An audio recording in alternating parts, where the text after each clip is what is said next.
오늘 갑진년 초파일법의 3일째 되는 날입니다. 자, 이번 법회의 주제는 바로 사성제와 팔정도 그리고 금강경의 수행, 이렇게 되는 거예요. 자, 그래서 여러분들 한번 다시 복기를 한번 해보면, 불교는 고통으로부터 완전한 해탈, 자유를 얻는 가르침이 불교의 가르침이다. 자, 그런데 고통의 종류가 바로 생물학적인 괴로움, 태어남의 괴로움이고, 관계의 괴로움, 애증 때문에 생겨나는 관계의 괴로움, 세 번째로는 마음의 괴로움, 세 가지의 괴로움이 있는데, 이 세 괴로움 다 모두 다 벗어나야만 되는 것이지 어느 하나 덜한 고통이 없다.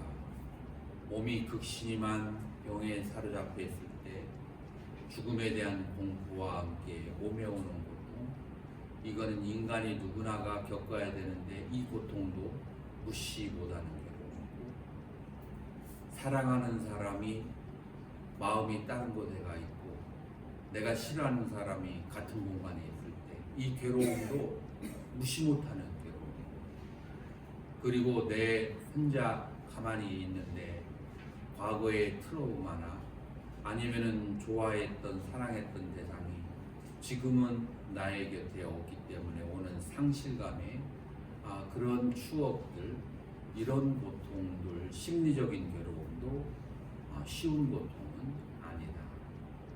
자, 이런 이제 괴로움으로부터 벗어나는 방법이 팔정도가 있다라고 부처님께서 가르쳐 주셨는데, 이 팔정도라고 하는 것은 바른 목표하고 관련이 되어 있다. 그래서 이 세상은 현실이 괴로워도 감옥에 있는 두 사람이 있는데, 하나는 비가 오고 난 다음에 찬란하게 빛나는 별을 바라보는 사람이 있거나, 아니면은 비가 오고 난 다음에 질척질척한 땅을 바라보는 사람이 있는데, 여러분은 과연 어떤 사람인가? 그 찬란하게 빛나는 별을 바라본다는 것은 꿈이 있다, 꿈이 있는 사람이다, 목표가 있고, 우리 불교에서는 그거를 서원이 있는 사람이다. 그래서 불교에서는 서원을 굉장하게 중요하게 여긴다. 그런데 이 목표와 서원이 모든 생명마다 이 목표와 서원이 없는 생명이 없다. 그런데 정 바른 견해를 가지지 않은 사람은 자기 자신을 망하게 하는 쪽으로 목표를 잡고, 바른 서원을 가진 사람은 자기 자신을 엘리베이트, 상승시키는 쪽으로 목표를 잡는다. 그렇기 때문에 바른 목표가 중요한데, 그 바른 목표가 되기 위해서는 뭐가 필요하냐면 바른 견해가 필요하다.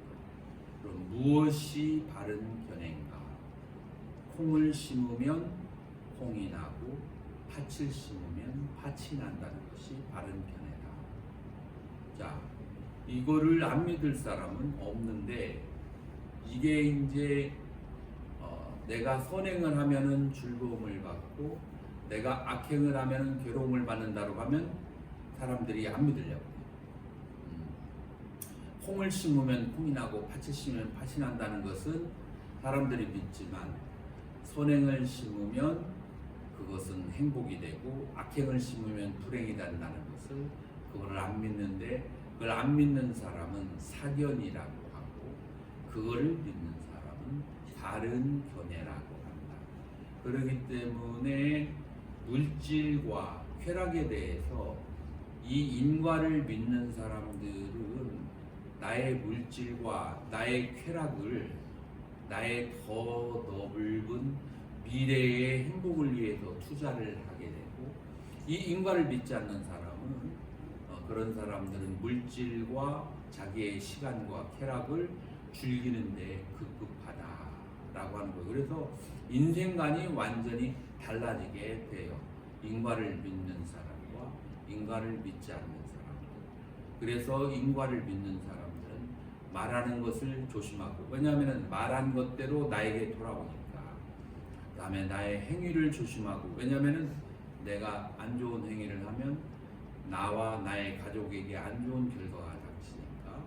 그 다음에 나의 직업도 조심하고, 이렇게 정어, 정명이라고 하는 이 실천을 하게 된다라고 하는 거예요. 자, 이렇게 함으로써 인간이 가지고 있는 피상적인 괴로움은 소멸이 되는데, 인간의 내면에 가지고 있는 그 주홍글씨라고 하는 소설 아시나요? 자기 마음속에 찍혀져 있는 어떤 레벨, 레터리가 있어요. 자기 마음에 자기 자신의 정의를 내린 게 있어. 그건 언제 정의가 내리냐면은 16세 이전에 이성이 개발하기 전에, 요즘에는 좀 더 일 수도 있겠네요. 14살 정도로 내려갈지도 모릅니다.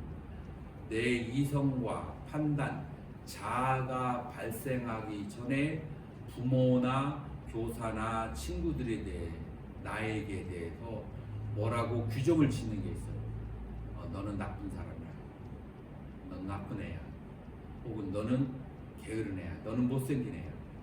라고 얘기를 했던 것이 무비판적으로 들어와서 나는 이런 사람이다 라고 그렇게 딱 이렇게 정해져 있는 거. 이걸 주홍글씨라고 하는데, 이제 이러한 것들 때문에 오는 사실적이지 않은, 나는 그거보다 훨씬 더 좋은 사람인데, 내가 기분이 안 좋을 때는 거칠게 싸낙배기로 나오지만 또 그건 기분 안 좋을 때 얘기고, 기분이 좋으면 한없이 좋은 나의 측면이 있는데, 사람들은 한쪽 측면만 바라보고 나를 규정을 줘버리게 되었을 때 자기 자신은 이제 상처를 입게 되죠. 자, 그래서 자기에게 이름 지워진 여러 가지 개념들, 자기에게 판단 지어진 여러 개념들, 이제 이런 것들이 나에게 상처를 주었거나 허영심을 주는 것들, 사실적이지 않은 것들이 있어요.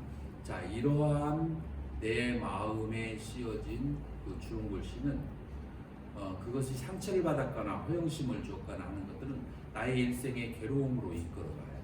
그래서 이거를 닦아내는 작업을 해야 돼요. 자, 그것을 닦아내는 것은 정어, 정명, 이것만으로는 되지 않아요. 왜냐하면 그것은 내 마음속 깊은 곳에, 내 마음의 잠재의식에 깔려 있는 거라서, 그거는 바깥의 행위로 다스려지지 않고 오히려 내 마음에 깔려 있는 것들이 내가 그런 행위를 하도록 나를 이끌어가고 나를 유도하는 거예요. 그래서 내 마음의 깊은 속을 바라보고 내 마음을 다스리는 그러한 수행이 필요한데, 그 공부는 언제 하느냐? 정령으로 한다라고 했어요. 자, 이것을 사띠라고 혹은 알아차림의 수행이라고 하는 거예요. 그래서 자기 자신의 마음을 청소하는 작업을 해야 된다라고 하는 거예요. 자기 자신의 마음을 청소하려면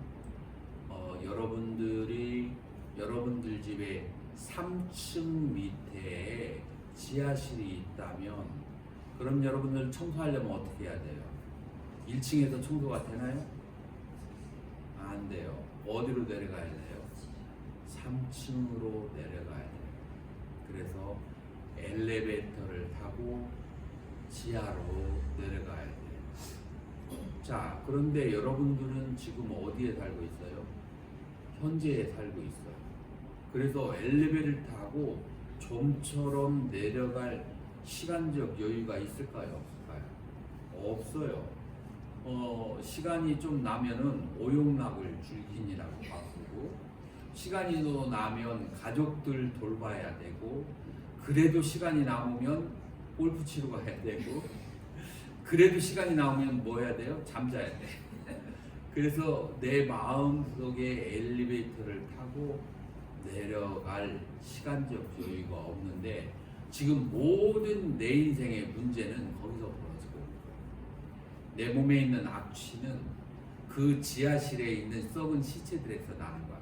그런데 그 위에를 닫아버리고 향수만 뿌리는 거야.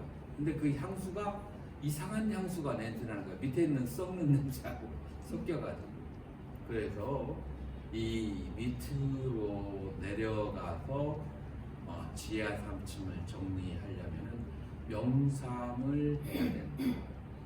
그래서 명상을 하려면 지하 3층으로 내려가려면은 내 바이브레이션이 이 이제 알파, 베타, 감마라고 하는 이름을 들어봤나요? 명상을 하면은 그 사람의 주파수가 알파에서 베타, 베타에서 감마로 내려간다고 하는데, 이렇게 거치는 것은 알파라고 하고, 중간 정도는 베타라고 하고, 그 다음에 이렇게 파동이 치는 것은 감마라고 해요. 이렇게 파동이 아주 부드럽게 칠 때 여러분들은 여러분들의 잠재의식의 밑바닥에 도달하게 돼요. 자, 그래서 여러분들의 주파수를 아주 가라앉혀야 되는데 무엇을 통해서 가라앉힐까요? 호흡을 통해서. 이 주파수는 감정의 주파수하고 연관이 되어 있어요. 근데 이 감정의 주파수는, 이 감정은 신체하고 연결이 많이 돼요. 그래서 여러분들 몸이 아프면은 감정이, 몸이 아픈데도 나는 너무 편안하다, 목소리가 편안하게 나나요? 여러분들 몸이 아프면은 목소리가 뭐가 섞여요? 짜증이 섞이잖아요. 그래서 몸하고 감정하고 연결되어 있어요. 그 중간에 뭐가 있냐면 호흡이 있어요. 이 호흡을 통해서 여러분들의 바이브레이션을, 주파수를 알 수 있어요. 여러분들 감정이 막 들락달락 쉽게 하는 사람들은 호흡이 어땠다고요? 호흡이 거칠어요. 그 다음에 감정이 평화로운 사람은 호흡이 굉장히 평화롭고 리드미컬해요. 그래서 여러분들이 호흡을 편안하게 깊이 있게, 그 다음에 흔들리지 않는. 그래서 어떻게 얘기하냐면, 여기에 그 문풍지 있죠. 문풍지를 갖다 대도 코 밑에 갖다 대도 흔들리지 않아. 다시 말해서 손을 여기 밑에다가 이렇게 냈는데 숨을 들이쉬는데 그냥 모이스처, 습도만 느껴져. 근데 막 들어가고 나가는 게 안 느껴져. 그냥 습도만 느껴지면 호흡이 미세한 거야. 그런데 들어가고 나가는 게 막 그냥 바람이 휘휘거리고 막 그냥 그 한겨울에 그냥 바람, 찬바람 들어오듯이 왔다 갔다 하는 것은 호흡이 거치는 거예요. 그래서 호흡이 미세해지도록 그렇게. 그래서 방구도 거치는 게 있고 미세한 것이 있듯이 그 호흡도 거치는 게 있고 미세한 게 있어요. 그래서 미세한 호흡을 해야 된다. 자, 그런데 누구나 다 미세하게 호흡을 하고 싶은데 잘 해요, 안 돼요?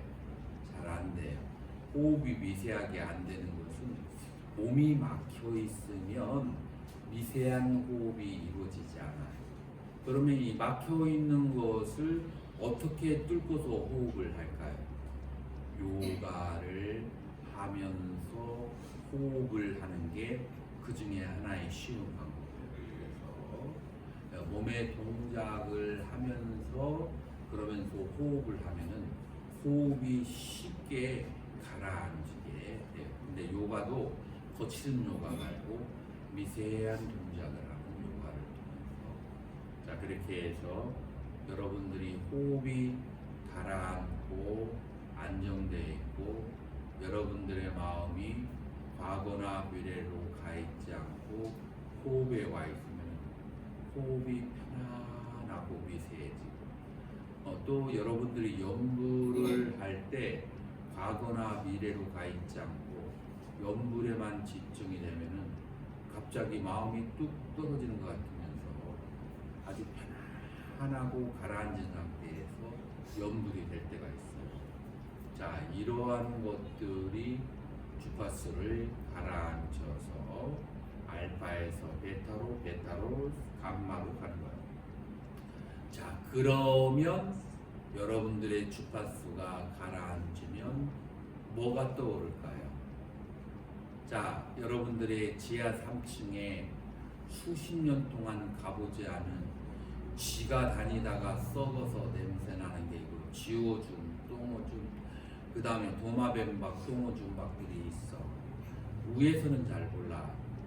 여러분들이 지하 3층으로 내려가면은 그것들이 보이기 시작하는 거야. 다시 말해서 여러분들의 마음속에 상처가 되고 트라우마가 됐던 것들이 호흡이 가라앉으면 하나하나 보이기 시작해요.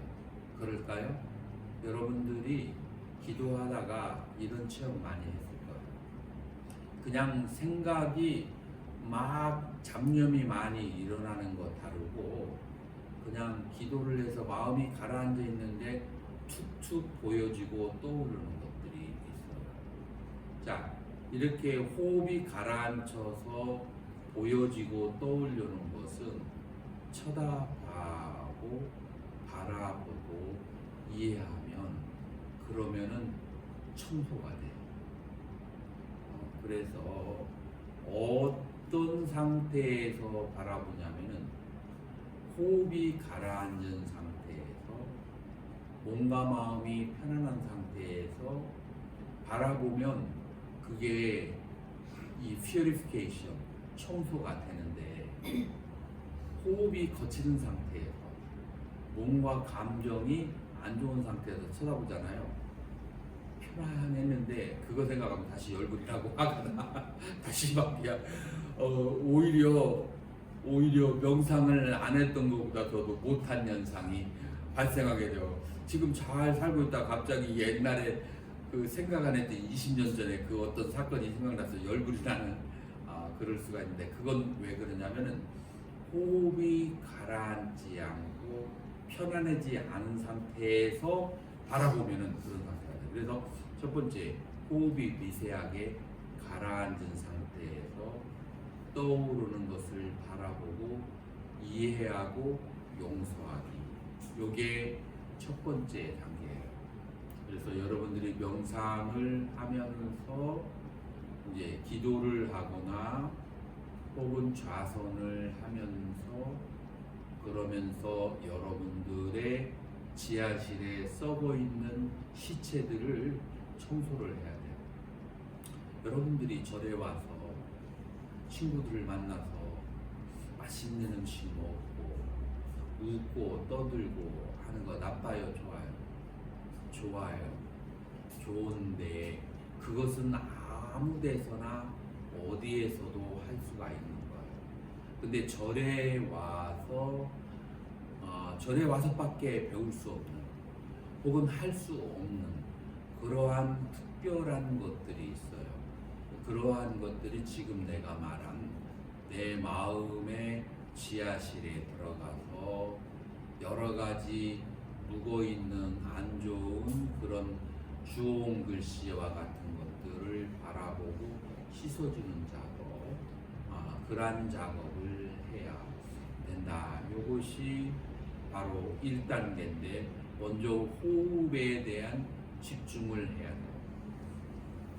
그래서 호흡에 대한 집중이 됐을 때 그런 현상이 생기는데, 호흡이 들어갈 때 들어가는 것을 바라보고, 호흡을 내쉴 때 내쉬는 것을 바라보고. 자, 그래서 들어갈 때 들어감을 보고, 내쉴 때 내쉬는 것을 보고, 길게 들어가고 길게 내쉬는 것을 보고, 온몸이 편안해진 상태에서 호흡이 들어가고 나가는 것을 보는, 이제 여기 불교에는 16단계의 호흡을 들어가고 나가는 것을 바라보는 단계가 있는데, 6단계만 얘기한다면, 호흡이 들어갈 때 느끼고 나갈 때 느끼는 것이 1단계고, 두 번째 단계는 호흡이 들어갈 때 호흡의 전체를, 호흡이 나갈 때 전체를 느끼는 거 두 번째 단계고, 세 번째는 호흡이 몸으로 들어갔다가 몸으로 나오는 것을 따라가면서 보는 것은 세 번째 단계고, 이제 이렇게 세 번째 단계 되면 몸이 편안해지게 돼요. 몸이 편안해지는 것을 바라보면서 숨을 들이쉬고 내쉬고, 다섯 번째 단계는 몸에 기쁨이 생겨요. 기쁨과 함께 숨을 들이쉬고 내쉬고, 여섯 번째로는 마음이 평화로워져요. 그래서 마음이 평화로워지는 것을 느끼면서 숨을 들이쉬고 내쉰다. 자, 여기까지가 여러분들 제가인들이 할 수 있는 단계이고, 그 다음에 이 단계를 하면 할수록 여러분들은 건강해지고 정신적으로도 굉장히 맑아지고 활력이 있게 돼요. 그래서 몸에는 건강, 정신에는 평화로움, 이 두 가지를 다 갖추는 것이 호흡에 대한 집중을 통해서 이루어진다. 왜 그러는가? 여러분들의 마음은 호흡을 할 때 과거나 미래로 원숭이처럼 막 왔다 갔다 하는 것을 느낄 수 있는데, 이 원숭이처럼 왔다 갔다 하는 마음이 가지고 있는 본래의 평화로운 힘을 다 흩어뜨리고 그 다음에 상실하게 만들어요. 그래서 마음을 호흡에 집중하게 되면 마음이 가지고 있는 본래의 자연스럽고 평화로운 힘이 자기에게 이렇게 발생을 하게 되는 거예요. 자, 그래서 어떤 사람은 고요히 앉아서 호흡에 대한 집중을 하고 좌선을 하는 것이 잘 되어지는 사람이 있어요. 그런데 어떤 사람은 감정이 굉장히 센시티브한 사람이 있어요. 그래서 기쁨도 많고 괴로움도 많이 느끼고, 그런 사람들은 감수성이 발달해서 이렇게 고요히 호흡에만 집중하는 게 재미가 없는 사람이 있을 수 있어요. 감수성이 발달한 사람은 염불하면 더 집중이 잘 될 수 있어요. 그래서 관세음보살, 지장보살, 서가모니들 그렇게 염불을 하는데, 이 염불을 할 때 어떻게 호흡이 가라앉느냐면, 염불의 리듬을 통해서 호흡이 가라앉아요. 그래서 염불의 리듬이 세음보살 안세음보살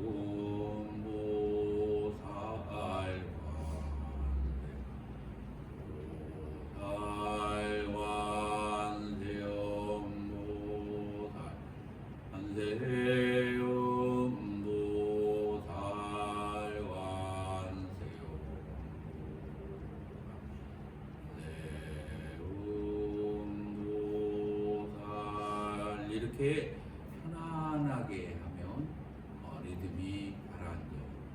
그런데 감정이 쌓여 있어서 이 편안한 소리가 감정이 쌓여 있으면 지루해. 그럴 때는 편안한 소리로 가면 안 돼. 이 기복이 있는 이제 소리가 한세음보살과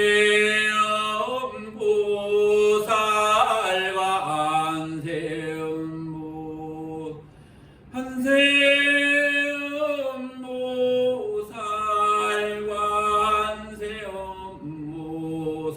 하면은 감정이 좀 느껴지나요?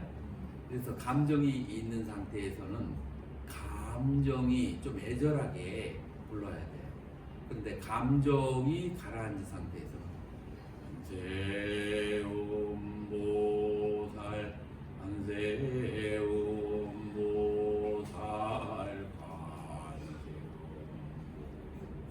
하고 이제 평자로 일자로 연구를 하는 거예요. 그렇기 때문에 여러분들이 연부를 할 수가 있고 혹은 주력에 집중이 된다는 옴말 반매움, 옴마니 반매움.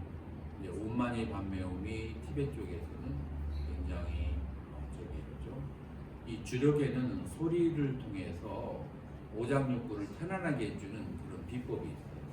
그래서 이제 옴마니 반매움이나 아니면은 심유장구 대단하게 이렇게 하면서 연구를 하든가 주력이라든지 아니면은 호흡에 집중을 하든지 하루에 30분 정도 자기 자신을 이런 식으로 트레이닝을 시켜줘야 돼요. 절에 나오면 여러분들이 많이 먹는 것도 중요하고 친구들 만나서 입하고 하는 것도 중요하지만 그것도 막그 스트레스 쌓여 있는 것보다 그게 하는 게 더 도움이 될 수 있는데 진짜 이제 절에서 여러분들이 배우고 익혀야 되는 것들은 바로 이것들이에요. 그래서 호흡이나 혹은 연불이나 주력이나 이런 것들을 하고 났을 때 내 몸과 마음의 변화가 오니까 이익이 있어. 이익이 있으니까 서령 좀 여러 가지 불편한 점이 있어도 그 이익 때문에 사람들은 열심히 절에 오려고 하고 절에 가면 내가 이런 도움을 받는다. 이런 것이 기본적으로 있어야 된다. 이제 여기에다가 아울러서 연부를 하게 되면 가피라고 하는 더할 가자에서 이제 도움을 받는다. 영어로는 분이라고 해요. 분이라고 해서 이제 도움을 축복을 받는다. 누구에게 부처님이나 보살님에게 도움을 받는 그런 이제 특별한 능력까지도 있는 거예요. 그래서 여러분들이 이렇게 연불 명상, 주력 명상, 호흡 명상 이런 것들을 하는 공간이 절이 되어야 된다. 뭐 여러분들이 뭐 참불가를 좋아하면 참불가를 하는 것도 바이브레이션, 호흡을 다루는 거예요. 그래서 참불가를 하는 것도 하나의 일종의 수업의 일종, 수행의 일종이 되는 거예요. 이렇게 해서 수행이 되어지는 어떠한 이익을 여러분들이 법당에 왔을 때는 그것을 가져야 된다. 플러스 하나가 있다면 부처님의 가르침에 대한 이해를 통해서 지혜를 얻게 되면 이 지혜를 통해서 여러분들이 또 하나의 깊은 명상에 들어가게 된다라고 할 수가 있어요. 자, 그래서 이런 명상을 통해서 이제 이런 것들을 뭐라고 한다? 사띠 정념이라고 한다. 여러분들이 뭐를 얻게 되냐면은 바른 삼매를 얻게 된다라고 하는 거예요.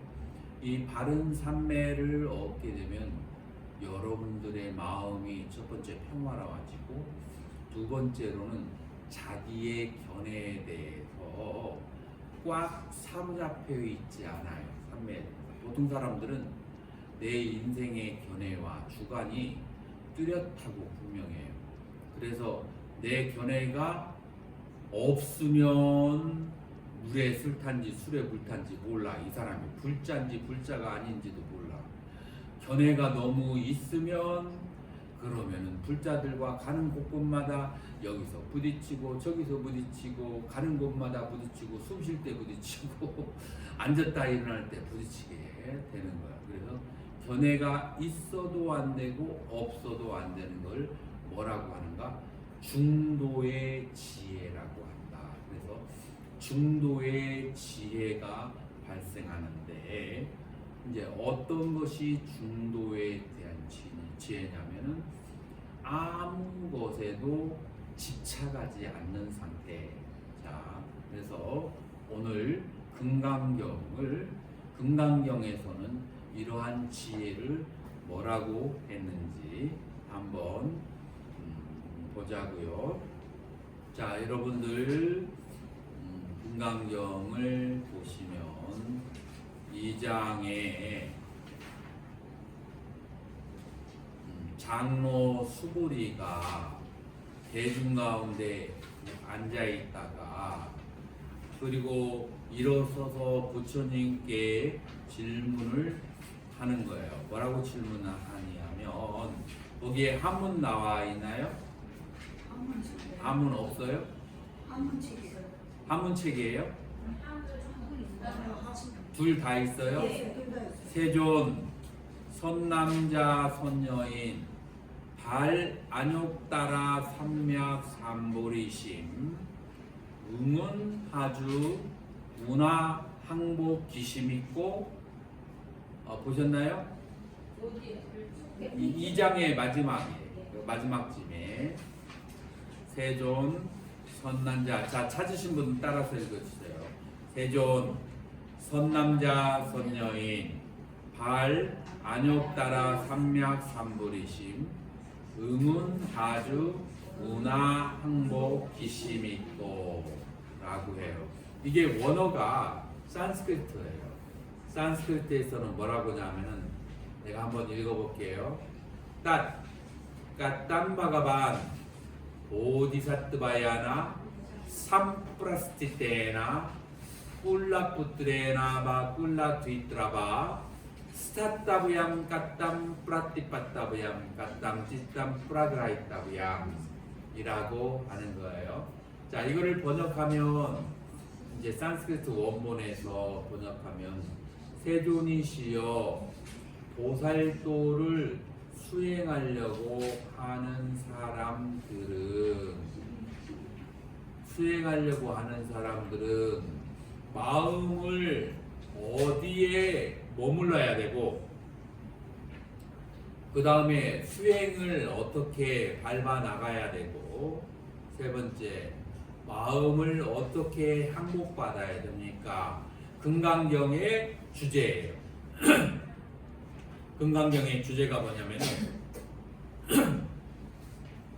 마음을 어디에다가 머무르고 그 다음에 수행을 어떻게 닦아 나가야 되고 세 번째 마음을 어떻게 항복받아야 되느냐 라고 세 가지 질문을 했을 때 부처님께서 무엇라고 말씀하셨냐면은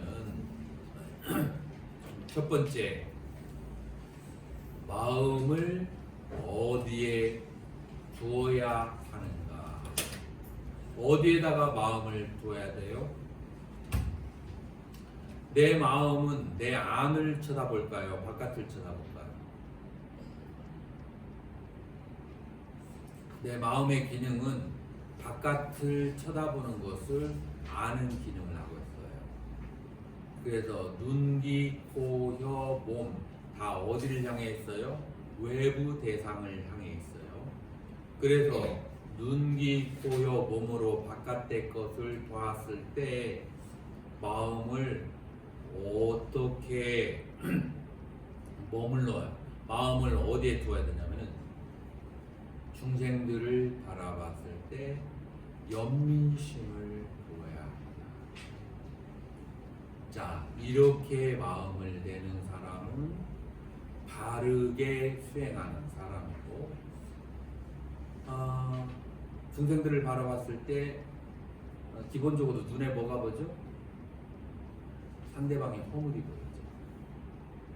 상대방의 허물이 보이면 그게 수행하는 사람이라고 할 수 있어요. 그건 누구나 갈 수 있는 거잖아. 그거 절에 와서 안 배워도 되잖아. 그건 눈이 있으면 누구나 다 남의 단점이 보이고, 귀가 있으면 자기 듣기 소리 알 수 있고, 이건 수행이라고 할 수가 없어요. 자, 그래서 첫 번째 이 불교에 와서 수행을 하려고 하는 사람은 첫 번째 마음을 어디에 두어야 하느냐 하면, 어디에 두어야 된다고요? 마음을 연민심, 까루나, 연민심을 내어야만 한다. 왜 연민심을 내어야 할까요? 왜 연민심을 내어야 하느냐면은, 사람들은 로봇에 의해 조종당하고 있어. 자기 의지대로, 의사대로 살 수 있는 사람들이 있어요, 없어요? 없어요. 내가 과거에 입력했던 그 정보대로 사람은 좋아하고 싫어하게 돼요. 내가 처음에 인도를 갔을 때 우리 유학생들은 두 가지를 필수적으로 가져야 돼요. 김치, 그 다음에 두 번째로는 된장이에요. 이거는 음식이 아니라 약이야. 그래서 만약에 위장병이 생겼을 때 김치를 먹어야 되고 된장을 먹어야 돼. 그래야만이 위가 기름기가 많은, 인도 음식은 전부 다가 그 정체도 알 수 없는, 몇 달을 튀겼는지 모르는, 그 다음에 무슨 화공양품을 만들어 넣어가지고 만들어지 모르는 그 기름으로 다 튀겨버리잖아. 왜 튀기죠? 열대지방에서 상하지 않으려고. 그래서 그 정체를 알 수 없는 기름에 그렇게 먹은 사람들은 이제 그런 것을 먹어야 위가 깨끗해지고 씻겨지게 되는 거예요. 그런데 내가 처음에 된장국을 끓였는데 주변에 있는 스님들이 이게 무슨 똥냄새냐고 얼마나 말하고 컴플레인이 많이 들어왔는지 몰라요. 자, 왜냐하면 이 사람들은 이런 냄새와 맛과 몸의 경험을 하지 못했어요. 1년 뒤에 내가 한국을 갔다 왔더니 된장 안 가져왔니? 된장 좀 나눠달라고, 김치 나눠달라고. 그래서 사람은 음식을 먹을 때 음식을 먹는 게 아니고 과거를 먹는 거예요. 과거의 생각을 먹는 거예요. 여러분들 그런 거 생각해 본 적 있어요? 음식을 그냥 입이 먹는 게 아니라 자기의 생각을 먹는 거예요. 자기의 과거에 먹었던 어제 우리 태국 시장에 갔잖아요. 누군가가 짜다고 했어요. 자, 그건 뭐냐면은 본인이 과거에 먹었던 그 태국 음식하고 지금 음식을 비유하는 거야. 그래서 그냥 음식을 먹는 게 아니고 이거 맛있는데? 라고 하는 것은 그분은 무슨 말이냐면은 내가 과거에 먹었던 그 맛하고 같아. 그치? 이거 맛없는데?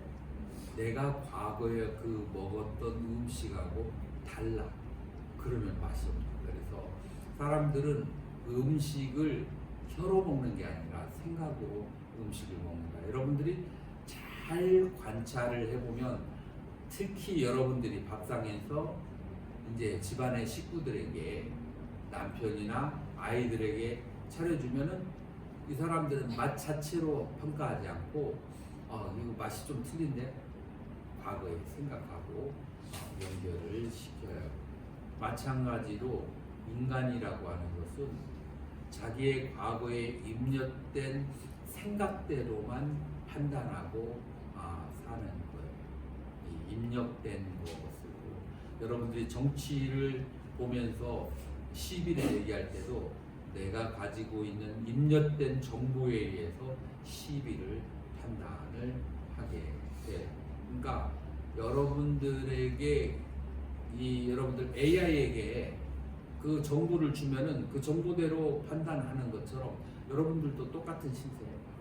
여러분들이 과거에 무엇이 입력됐느냐에 따라서 거기에 반응해서 여러분들이 행동을 하는 거예요. 다시 말해서 어떤 사람이 나쁜 짓을 하고 잘못을 하고 그 다음에 나에게 불편하게 하고 나에게 안 좋게 하는 것들은 전부 다 그 사람이 입력전대로 액션과 리액션이라 자기에게 입력된 것을 그대로 그냥 실천할 뿐이야. 이 사람은 남을 그렇게 해치려고 하는 마음이 있는 게 아니라 자기에게 입력된 대로 인풋대로 아웃풋이 되는 거야. 근데 본인도 그것 때문에 자기도 괴롭고 상대방도 괴롭히는데 자기 자신이 자유의지로 이거를 교정할 수 있어요, 없어요? 안 돼. 그 습관대로 계속 가는 거야. 술을 먹어서, 담배를 먹어서, 그 다음에 마약을 먹어서, 아니면은 뭐 중독이 되어서 게임 때문에 그것 때문에 나와 가정에 여러 가지 괴로움이 있는데 조금 지나면 그 인풋된 그 습관, 그 중독대로 또 그 길로 가는 거예요. 그래서 모든 인간은 중독되어 있는 환자들이라고 하는 거예요. 과거에 입력된 대로 행하는 그걸 다른 말로 하면은 아편 중독된 사람하고 똑같아요. 그래서 그 중독된 것을 벗어나려고 하면은 마음이 불편하고 괴롭고 입맛도 없고 그렇게 해서 견딜 수가 없는 거야. 그래서 옛날에 그 길로 가는 거야. 그렇게 해서 이 무더기의 괴로움이 시작이 되는 거야. 자기의 마음속에 정보가 입력된 대로 중독된 대로 그대로 액션, 리액션 그것만을 따라서 가는 게 인간이다. 그리고 보통 사람들은 그걸 따라서 가요. 수행자들은 그거를 바라보고 이 액션, 나에게 인풋이 된 것이 내가 그것대로 리액션을 하게 되면은 나의 인생과 나의 가정의 인생이 파괴가 되고 행복하지 않아. 그거를 교정하는 게 바로 수행이다 라고 하는 거예요. 보통 사람들은 할 수가 없어요. 수행하는 사람들만, 수행의 기법을 배운 사람들만 할 수 있고 이거를 마음 다스리기라고 그렇게 하죠. 그래서 여러분들은 절에 가서 그런 것을 배우려고 해야 돼요. 어떻게 마음을 다스리고 어떻게 중독된 마음으로부터 프리한 그런 마음을 얻게 되는가. 자, 그래서 세존이시여 이 무상정등전가 혹은 보살의 마음을 낸 사람은 어떻게 어디에다가 마음을 머물러야 되는가. 그런 중독된 인생들 살 때문에 자기도 무지해서 그 희생양이 되어가는 그런 중생들을 봤을 때 어떤 마음이 일어요? 연민심이 발생한다. 그래서 모든 중생들에게 시비를 논하지 말고 연민심을 가져야 돼요. 여러분들이 자식들이 잘못했을 때, 집안에 누군가가 잘못했을 때 시비를 따지잖아요. 상대방의 시즈 얼어버려요. 얼어가지고 그것 때문에 트라우마가 생겨요. 거기에 대해서 감정적으로 대응을 하면은 상대방의 트라우마가 되고, 이럴 때에 연민심을 가지고 그 정도 실수는 해서 좀 손해가 났어도 그건 별거 아니야. 그건 별거 아니니까 너무 그러지 말고 그렇게 마음을 편하게 가져. 라고 해서 부모는 감정적으로 맺히지 않도록 이렇게 풀어주는 작업을 해야 돼요. 거기에다가 막 그냥 그 잘못을 했을 때 막 그냥 계속 쪼아버리잖아요. 이제 그 사람에게 주온 글자가 생기죠. 그리고 그 상태가 되면은 다시 똑같은 실수를 범하게 돼요. 이 인간의 그 뭐라고 할까 메커니즘이 그러한 식으로 생겨 있는 거예요. 근데 그걸 풀어주면은 거기에 주온 글씨가 안 생기고 그다음에 거기를 싹 잘 통과할 수가 있는 거예요. 그래서 연민심이 이 보살 수행자가 나도 행복하고 남도 행복하게 살 수 있는 그런 이제 비결이 된다라고 하는 거예요. 그래서 연민심을 언제까지 우리는 가져야 될까? 그 사람이 완전한 스스로의 자립심이 생길 때까지 연민심을, 그러니까 스스로 이성으로 사물을 판단해서 스스로 걸어갈 힘이 생길 때까지, 이거를 뭐라고 하냐면은 우리는 발보리심, 깨달음의 마음을 낸다. 자아를 찾을 때까지 발보리심의 마음을 머물러야 돼요. 그래서 모든 사람들이 마음이 가지고 있는 그 청정한 마음을 보는 것이 발보리심이에요. 청정한 마음은 어떻게 생겼느냐 라고 하면은 세 번째, 둘이 아니다. 그래서 한문으로는 무이의 공성이라고 해요. 둘이 아닌 공성을 청정하다라고 그렇게 하는 거예요. 자, 그러면 세 번째, 무의의 공성이라고 하는 건 좀 얼른 듣기 어렵죠. 그래서 그거를 제가 설명을 해주면, 이 세상에 있는 모든 것들은 조건 따라 생기고 조건 따라 사라지나요? 맞아요, 틀려요? 이 세상의 모든 것은 조건 따라 생기고 조건 따라 해요. 사라져요. 자, 그러면 조건이 다 해체가 되었을 때 나는 누구고 너는 누구예요?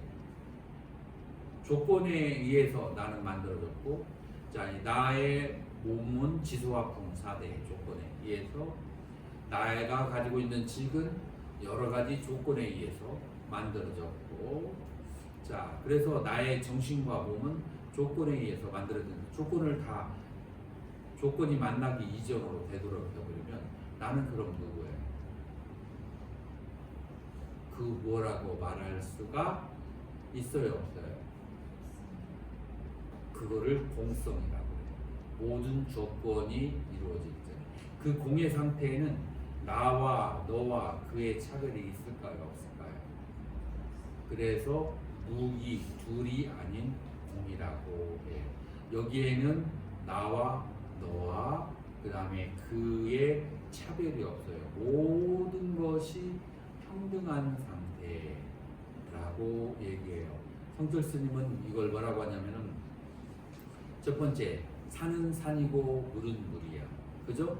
산은 산이라고 하는 지소화풍 4대가 뭉쳐져서 산이 되고, 물은 물이라고 하는 지소화풍 4대가 뭉쳐져서 물이 되는 거예요. 여러분들, 물에 수분만 있을까요? 아니면은 지대, 화대, 풍대도 있을까요? 다 있어요. 여러분들, 남자 안에 여성성이 있고 여자 안에 남성성이 있어요. 근데 남자와 여자라고 하는 이유는 뭐죠? 여성성이 너무 강해, 우성이야. 남성성이 너무 강해, 우성이야. 그럴 때 남자, 여자라고 그래요. 그래서 모든 것이 다 골고루 갖추고 있어요. 마찬가지로 여러분들을, 그 다음에 나에게도, 그 다음에 제3자에게도 모든 것이 텅 비어 있는 공성이에요. 그래서 두 번째 단계는 뭐냐면은, 산은 산이 아니고 물은 물이 아니에요. 왜냐하면은 조건을 해체하고 나면은 그 본래의 상태는 산도 아니고 물도 아니야. 이제 이렇게 보았을 때 그 산도 아니고 물도 아닌 상태에서 그래도 산은 건너야 되고 물은 건너야 되고 산은 넘어야 돼요. 산이 본래 아닌 줄 알아도. 그게 세 번째 산은 산이고 물은 물이다 라고 하는 거예요. 그래서 처음에는 1단계는 모든 세상이 연기생, 연기멸, 연기로 해서 이루어지고 사라졌다고 하는 것은 이 가짜의 여러 가지가 인연 따라 보여진 상태예요. 그러나 그 인연이 해체되면은 공이 나오죠. 그 공의 상태는 나와 너도 그도 없어요. 자, 그런 상태에서 남을 쳐다보면 이제 남이 더 이상 남이 아니고 그가 더 이상 남이 아니에요. 나와 남 사이가 무엇으로 얽혀 있어요? 연기로 인해서 얽혀 있고 연기로 인해서 묶여 있는 거예요. 자, 그래서 그 다음에 그 사람이 절대적으로 좋거나 절대적으로 나쁜 사람이 있을까요? 인연이 좋으면 그 사람은 좋게 보이고 인연이 나쁘면 나쁘게 보이는 거예요. 부모가 항상 자식을 사랑하나요? 자식이 항상 부모를 사랑하나요? 받은 것이 없는 자식은 부모에게서 정이 별로 없어요. 누가 부모의 정이 많아요? 받은 것이 많은 자식이 부모에 대한 정이에요. 많이 준 부모는 자식에게 정이 있어요. 준 것이 없는 부모는 정이 없어요.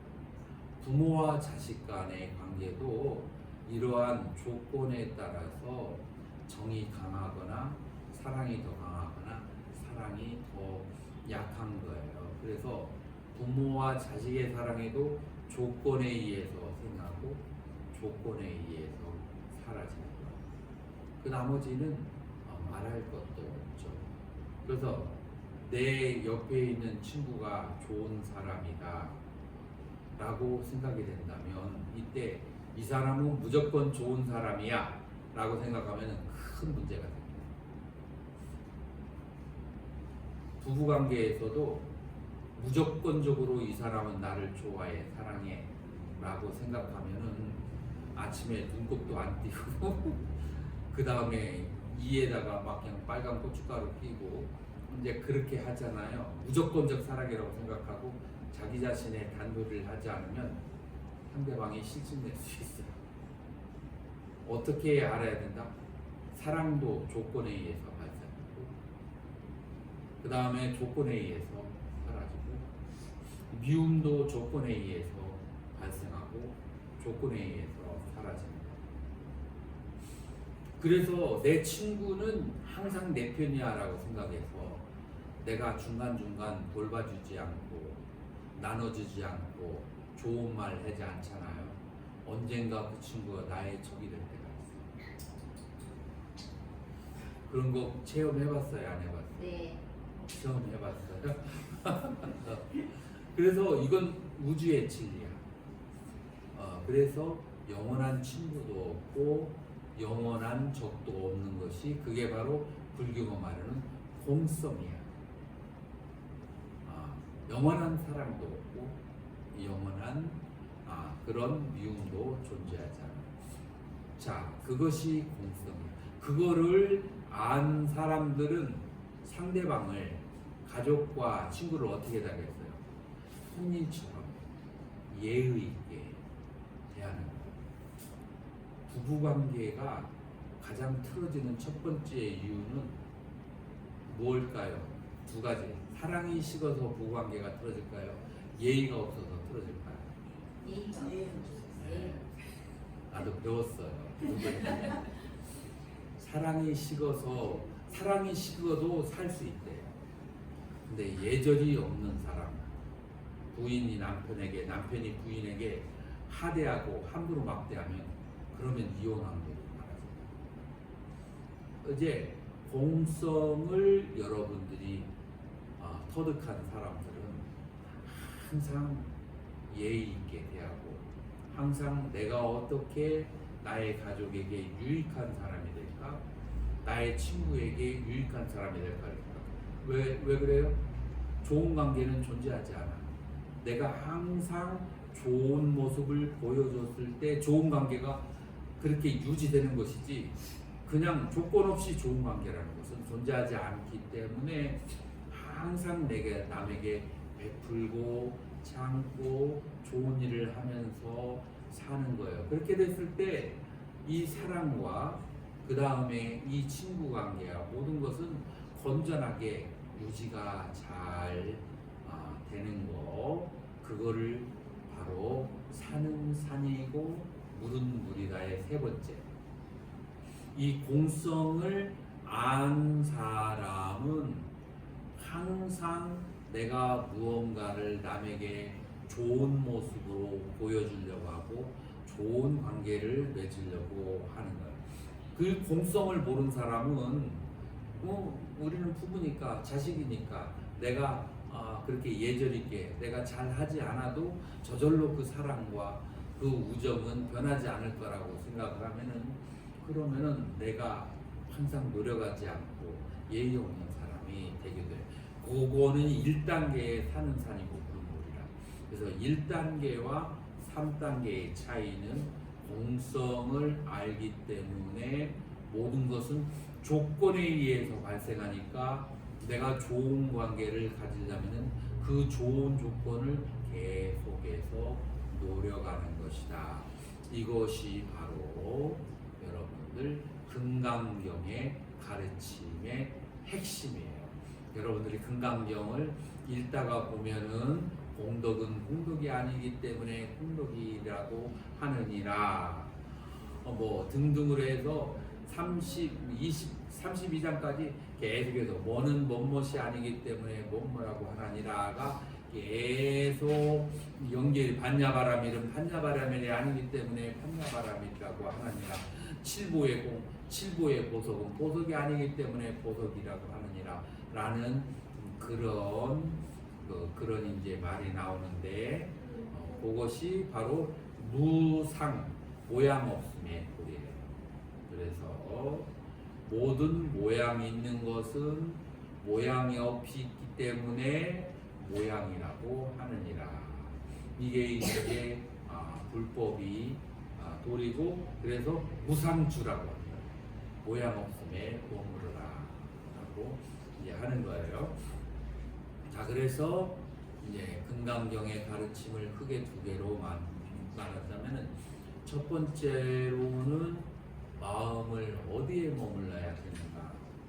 마음을 연민심에 머물고, 마음을 모든 사람이 행복해지기를 머물고 발보리심이라고 하고, 그 다음에 모든 중생이 공하다, 공성이라는 것을 알아야 된다. 그 공성이라고 하는 것이 바로 공가공중이라고 해요. 이 세계는 여러 가지 인연으로 만들어진 것이라서 가짜가짜라고 하고, 그 가짜가짜의 본질은 공한 것이고, 그러니까 본질을 아는 사람이 사는 상태를 중도라고 한다. 이게 바로 불교가 말하는 중도예요. 뭐냐면은 여러분들의 인간관계를 맺을 때 그 상대방은, 이 사람은 친한 친구도 아니고 이 사람은 나하고 악한 상태도 아니야. 그래서 나하고 관계 안 좋은 사람을 볼 때도 이 사람하고 나하고 나쁜 사이가 아니고, 내가 관계 좋은 사람을 봤을 때 이 사람은 본래 친한 것이야. 내가 끊임없이 잘해줘야 친한 것이고, 그 다음에 내가 과거에 잘못한 것이 있기 때문에 이 사람이 나에게 지금 나쁘게 대하는 것이지만 본래 이 사람이 나쁜 사람이 아니고 본래 이 사람이 좋은 사람이 아니다라고 보는 것이 바로 뭐라고요? 중도의 길을 가는 것이다. 좋은 것이 좋은 것이 아니고 나쁜 것이 나쁜 것이 아니다라는 것을 뭐라고 하는가? 중도를 안다. 중도의 실천이라고 하는 거예요. 그래서 금강경의 가르침은 연민심에 머물면서 중도의 실천을 따라가는 것을 금강경의 가르침이라고 해서, 우리가 3일 동안 우리는 불교의 본질이 무엇인가, 바로 사성제와 팔정도가 불교의 본질이다. 자, 그 팔정도라고 하는 것은 정견과 그 다음에 정사를 통해서, 그래서 정념으로 수행을 하고, 그러고 난 다음에 그 수행을 통해서 우리는 어떤 마음을 가져야 하는가?